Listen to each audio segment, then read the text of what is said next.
We are back on the offense side of the ball today. In the Pittsburgh Steelers playbook, we're going to be looking at pistol, double stack, and this is just a formation I always thought was kind of gimmicky, but I found a kind of a little scheme here that I actually kind of like out of this Steelers playbook. So, especially with these face catches kind of going crazy this year.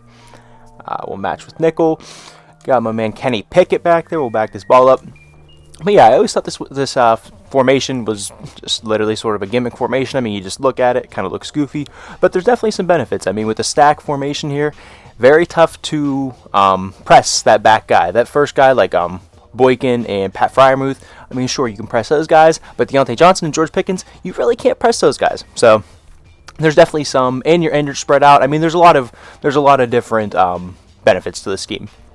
But this first play we're going to be starting out with is stack out. And I really like this one just for the man-beating routes. Really, all of these can get open against man. Deontay Johnson gets that little bit of a kind of a switch and then an out route. Pat Freiermuth on like a flag route towards the corner there, a corner route.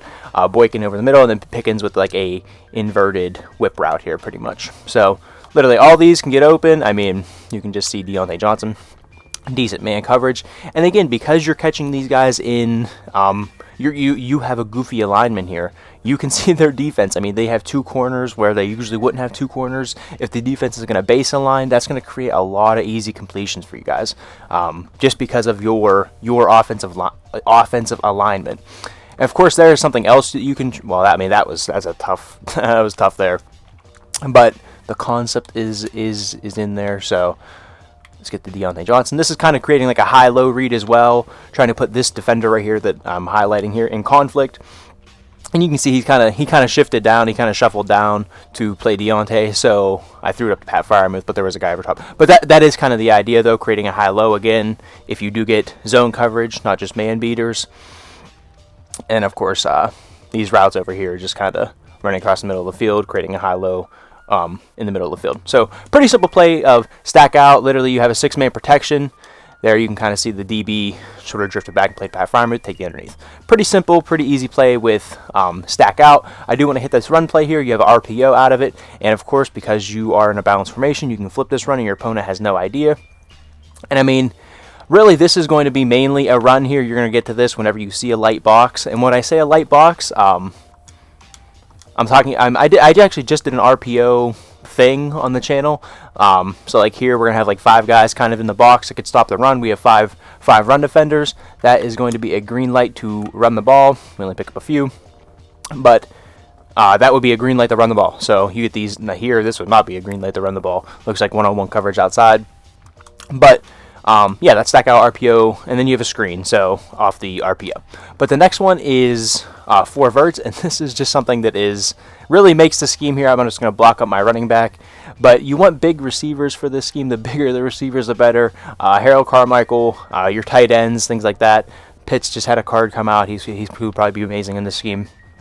But really, if all your receivers can be tall, that's even better yet.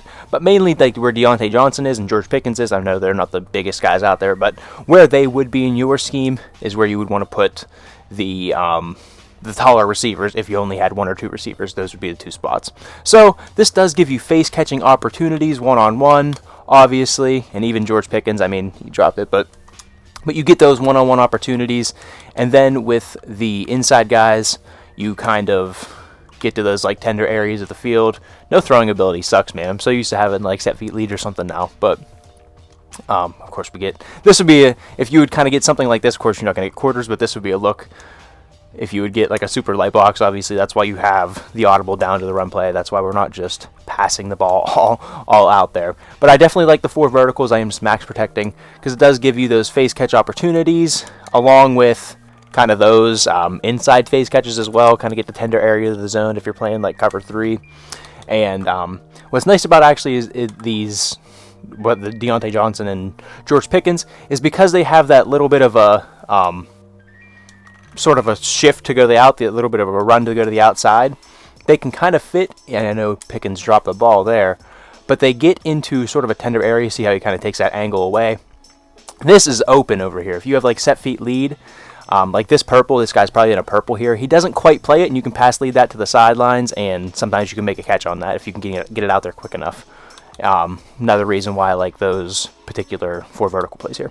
And the last play we have here is PAY cross, and what I like to do is I like to block my running back so it all looks the same.